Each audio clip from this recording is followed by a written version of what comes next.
Bismillahirrahmanirrahim. Assalamualaikum warahmatullahi wabarakatuh. Alhamdulillah. Wassalatu wassalamu ala rasulillah wa ala alihi wa sahbihi wa mawalah. Wa la hawla wa la quwata illa billah. Amma ba'd. Masih dalam pembahasan sifat wajib bagi Allah. Ya, dan juga kita berada atau masih dalam pembahasan sifat ma'ani. Kemarin sifat ma'ani itu ada 7, yang telah kita bahas ada 3. Nah, kita akan melanjutkan sifat ma'ani ini. Yaitu sifat-sifat ma'ani diantaranya itu ada hayah, sama', basar, dan kalam. Baik, langsung saja nabda darsanal yaum bi qiraatil basmalah. Bismillahirrahmanirrahim. Qala Syekh Ibrahim Al-Laqani rahimahullahu ta'ala nafa'ana bi 'ulumihi fid dharaini amin. Hayatuhu kadzal kalamu sam'u thumma al-basaru bidhi atana sam'u fahal lahu idrakun awla khulfu wa 'inda qaumin sahha fihi al-waqfu. Dia Allah bersifat hayah, maha hidup, demikian juga kalam, maha berfirman, dan sama maha mendengar, lalu basar maha melihat. Demikianlah keterangan yang datang kepada kita. Mengenai apakah Allah bersifat idrak, masih ada perbedaan pendapat menurut sebagian ulama. Sikap mauquf itu sahih atau sikap mauquf itu lebih kuat, lebih sahih. Nah, kita masuk pada sifat yang pertama. Sifat hayah, maha hidup. Hayah. Jadi Allah bersifat hayah, artinya Allah itu hidup. Dia hidup. Allah hidup, Allah tidak mati. Bagaimana mungkin yang kita sembah bersifat mati?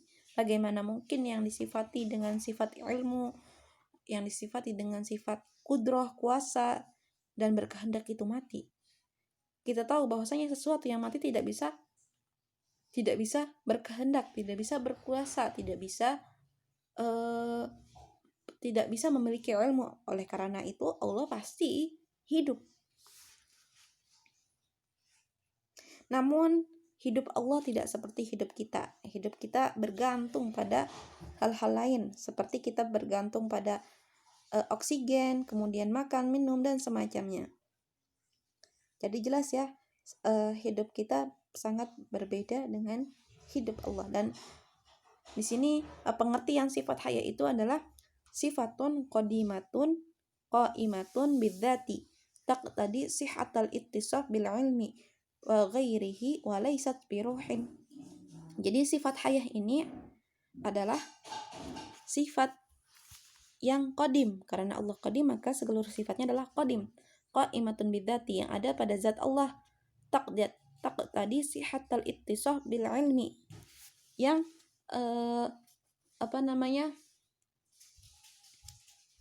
menuntut sahnya atau benarnya untuk menuntut sifat ilmu dan sifat-sifat lainnya. Karena tanpa sifat hayah ini, tanpa sifat hidup ini, maka tidak bisa disifati tadi dengan ilmu atau dengan kudrah, dengan kehendak atau dengan kuasa, tidak bisa. Nah, di sini walaisat biruhin, dan hayah di sini, sifat hayah bagi Allah di sini laisat biruhin, tidak berupa ruh. Nah,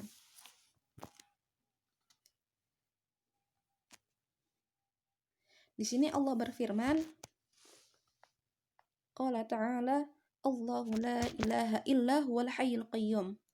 Allah tidak ada Tuhan kecuali Allah yang berhak disembah, melainkan Dia yang hidup kekal lagi terus menerus. Nah, al-hayyu yang hidup kekal lagi terus menerus, al-hayyu al-qayyum. Kita masuk pada sifat selanjutnya, yaitu sifat kalam.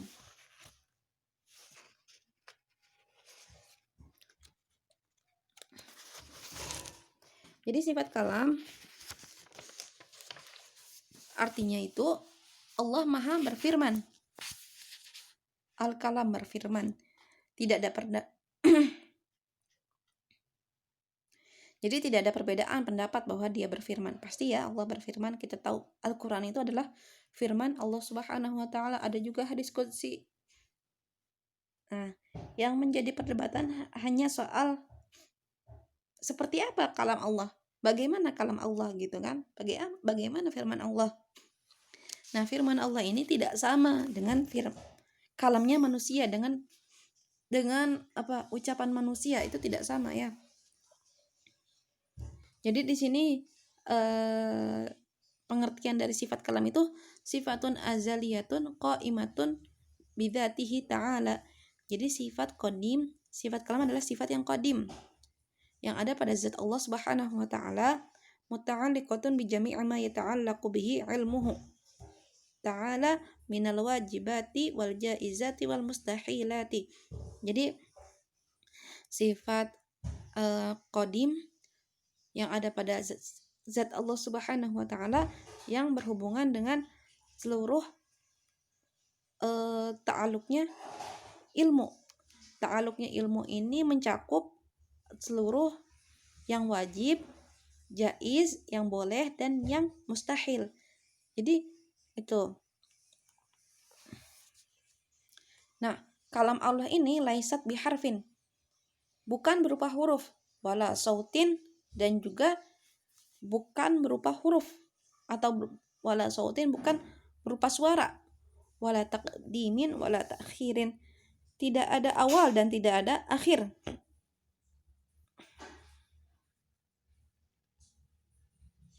Jadi menurut Asy'ariyah, kalam Allah itu bersifat qadim, bukan suara, bukan huruf, tidak memiliki bagian-bagian, serta tidak ada awal, tengah, dan akhir, sebab semua itu adalah sifat makhluk. Nah, huruf itu sifat makhluk, saut itu, suara itu sifat makhluk. Memiliki awal dan memiliki akhir adalah sifat makhluk. Nah, jadi Allah itu suci dari sifat-sifat makhluk. Lalu bagaimana dengan Al-Quran yang kita baca? Al-Quran yang kita baca itu disebut dengan kalam Allah meskipun terdiri dari suara dan huruf, karena memiliki kandungan yang sama dengan kalam Allah. Jadi ketika ada kata kalam Allah, maka hal itu memiliki dua kemungkinan makna. Yang pertama adalah kalam zati atau nafsi. Nah, ini kalam Allah yang qadim, yang menjadi objek bahasan dalam ilmu tauhid. Yang kedua, kalam lafzi. Nah, kalam lafzi itu yaitu wahyu yang diturunkan oleh Allah kepada para rasul dalam bentuk suara dan huruf.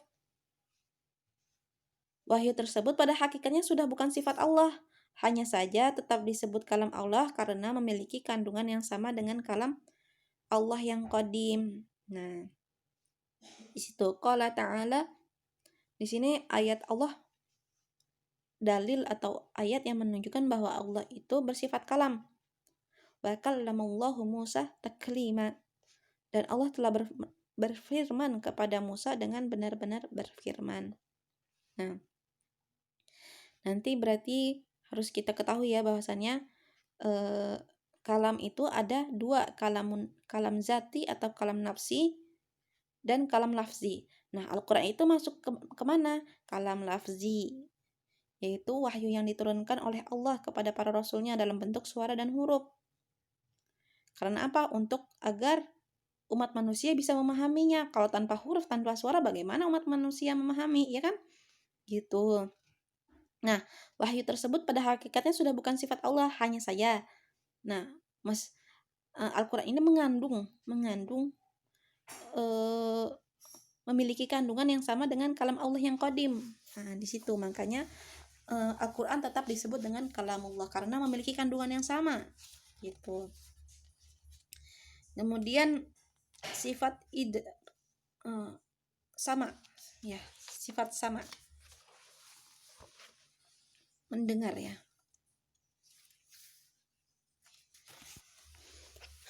Di sini Allah Maha mendengar. As-sama'.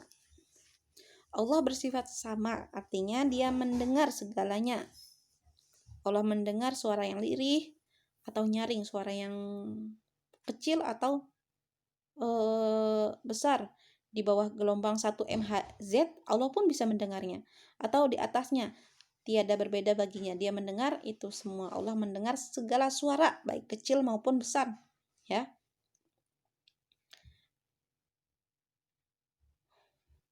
Nah, Allah mendengar.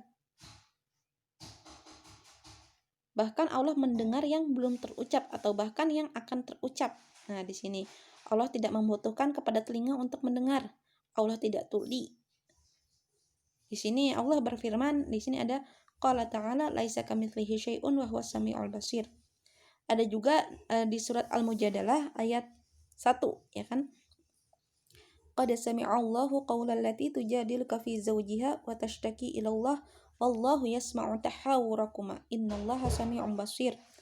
Sesungguhnya Allah telah mendengar perkataan wanita yang mengajukan gugatan kepada kamu tentang suaminya dan mengadukan halnya kepada Allah. Dan Allah mendengar soal jawab antara kamu berdua. Sesungguhnya Allah Maha mendengar lagi Maha melihat. Nah, Allah mendengar apa yang terlintas di hati, apa yang ingin diucapkan, apa yang terucap walaupun itu lirih gitu. Nah, di sini sifat sama memiliki pengertian sifatun azaliyatun qa'imatun bidzatihi ta'ala. Sifat qadim yang ada pada zat Allah Subhanahu wa taala muta'alliqatun bi jami'il mawjudat al-masmu'at wa ghairiha. Jadi memiliki hubungan dengan seluruh hal yang ada yang dapat didengar gitu. Al-masmu'at.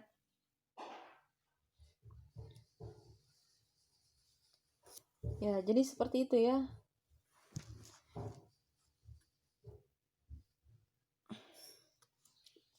Bahwa sami'ul basir. Nah, kemudian masuk kepada al-basar, yaitu Maha melihat. Allah bersifat basar, artinya Allah Maha melihat segalanya. Lihat warna, bentuk, cahaya, gelap. Jadi semua itu nggak ada bedanya bagi Allah. Bisa dilihatnya secara jelas. Semuanya jelas dalam penglihatannya. Terekam rapi tanpa kecuali. Jelas basarnya tidak seperti penglihatan manusia. Ya, penglihatan Allah tidak seperti penglihatan manusia. Kalau penglihatan manusia itu terdiri dari mata, saraf, ke otak, dan ruh. Jadi tanpa organ-organ itu manusia susah punya penglihatan. Bahkan seringkali kalau ada organ yang rusak itu mengganggu penglihatan manusia.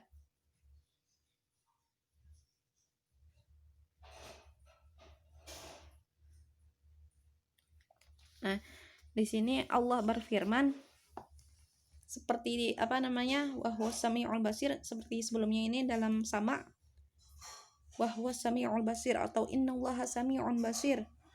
Sesungguhnya Allah Maha mendengar lagi Maha melihat. Ya.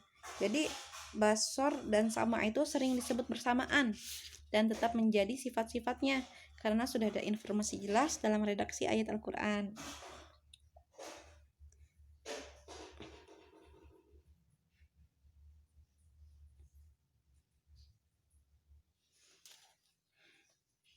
Nah, kemudian tadi kan fahallahu idrakun aula khulfu wa 'inda qaumin suhafihil waqfu. Jadi ada satu sifat namanya sifat idrak. Nah, sifat idrak ini menjadi perbedaan pendapat apakah sifat idrak ini masuk kepada sifat Allah atau tidak. Nah, apa sih sifat idrak itu? Maksudnya Allah bersifat idrak, artinya itu Allah menjangkau segala yang tersentuh, tercium, dan terasa. Apa yang tersentuh? Rasa halus dan kasar. Kemudian apa yang tercium? Misalnya bau busuk dan harum. Yang terasa itu manis dan asin, pahit. Segala hal yang diketahui oleh panca indera.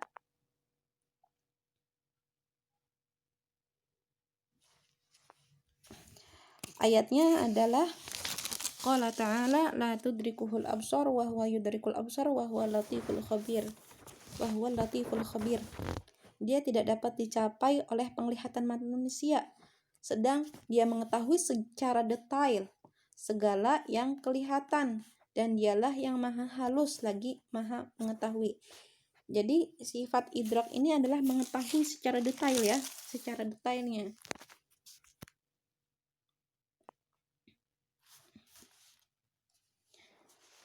Nah, ada 3 pendapat ya. Ada perbedaan pendapat di kalangan ulama apakah Allah bersifat idrak atau tidak. Karena ranah jangkauan idrak itu berbeda dengan sifat ilmu, sama' dan basarnya. Jangkauan idrak bukan pengetahuan suara dan benda-benda terlihat, melainkan segala yang teraba, tercium, dan terasa. Karena itulah menjadi perbedaan pandangan mengenai sifat ini. Jadi karena sifat idrak ini berhubungan dengan apa yang terasa, tercium, dan terindrakan. Terasa, tercium, dan apa tadi teh? Dan tersentuh. Itu kan berarti kan melazimkan Allah bersentuhan langsung secara itu ya, secara tidak langsung dengan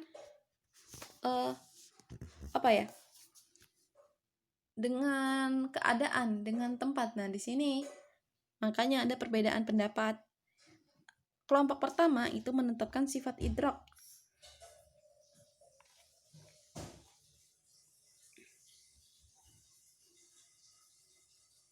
Karena sifat idrak ini termasuk adalah sifat yang sempurna menurut kelompok pertama.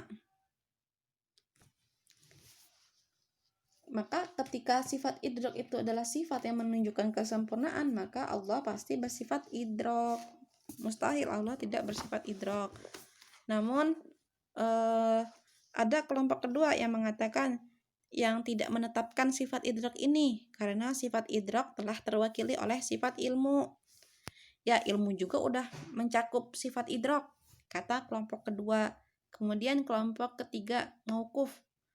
Mauquf itu artinya apa? Artinya tidak berkomentar, tidak menetapkan dan tidak menolak. Ya udah sebagaimana yang kita dapati aja dalam Al-Qur'an dan Sunnah gitu.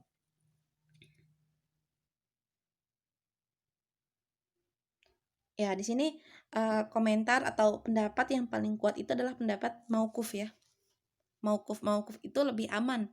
Jadi tidak berkomentar, tidak menetapkan dan tidak menolak. Allah ya. Jadi seperti itu. Tayyib, itu tadi sifat-sifat ma'ani dari sifat wajib bagi Allah Subhanahu wa ta'ala. Sekian, semoga bermanfaat. Kurang dan lebihnya saya mohon maaf.